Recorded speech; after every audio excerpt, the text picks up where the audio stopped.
മദ്യനയ അഴിമതി കേസിൽ കസ്റ്റഡി കാലാവധി അവസാനിച്ചതിനെ തുടർന്ന് ഡൽഹി മുഖ്യമന്ത്രി അരവിന്ദ് കെജ്രിവാളിനെ അല്പസമയത്തിനകം കോടതിയിൽ ഹാജരാക്കും. കെജ്രിവാളുമായി ഇ ഡി സംഘം കോടതിയിൽ എത്തിയിട്ടുണ്ട്. സുനിത കെജ്രിവാൾ റൌസ് അവന്യൂ കോടതിയിൽ എത്തിയിട്ടുണ്ട്. അച്യുതൻ ഡൽഹിയിൽ നിന്ന് ചേരുന്നു. അച്യുതൻ, ഇ ഡി ആവശ്യപ്പെട്ട മുറയ്ക്കുള്ള കസ്റ്റഡി കാലാവധി 10 ദിവസമായിരുന്നതിൽ 6 ദിവസത്തെ കസ്റ്റഡി കാലാവധി കഴിഞ്ഞ് അരവിന്ദ് കെജ്രിവാളിനെ വീണ്ടും റൌസ് അവന്യൂ കോടതിയിലേക്ക് ഹാജരാക്കുന്നു. സ്വാഭാവികമായി ജാമ്യാപേക്ഷയുമായി അരവിന്ദ് കെജ്രിവാൾ മുന്നോട്ട് നീങ്ങും.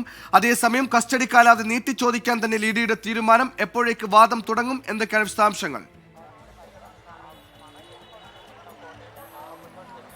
സുഹേൽ, അല്പം മുൻപാണ് ഡൽഹി മദ്യനയ അഴിമതി കേസുമായി ബന്ധപ്പെട്ട മുഖ്യമന്ത്രി അരവിന്ദ് കെജ്രിവാളിനെ ഈ റൌസ് അവന്യൂ കോടതിയിൽ എത്തിച്ചിരിക്കുന്നത്.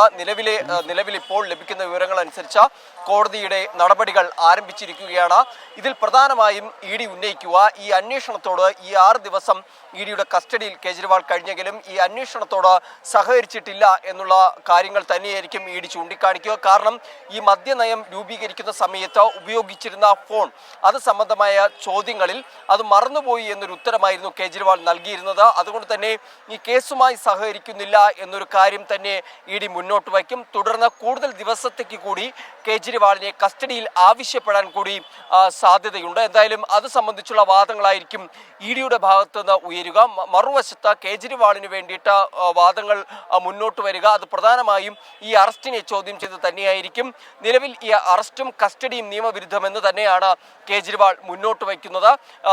പ്രധാനമായും പരിശോധന ഇ ഡി നടത്തിയെങ്കിലും കാര്യമായി ഒന്നും കണ്ടെടുത്തിട്ടില്ല എന്ന് സുനിത കെജ്രിവാൾ തന്നെ നേരത്തെ വ്യക്തമാക്കിയിരുന്നു. ഇന്ന് കോടതി മുറിക്കുള്ളിൽ അദ്ദേഹത്തിന്റെ ഭാര്യ സുനിത കെജ്രിവാൾ ഉണ്ട്, 3 മന്ത്രിമാരുണ്ട്. അങ്ങനെ എല്ലാവരും കോടതി മുറിക്ക് ഉള്ളിൽ തന്നെയുണ്ട്. അതുകൊണ്ട് ശക്തമായ വാദപ്രതിവാദങ്ങൾ എന്തായാലും ഈ കോടതിയിൽ ഉയരുമെന്നതിൽ സംശയമൊന്നുമില്ല.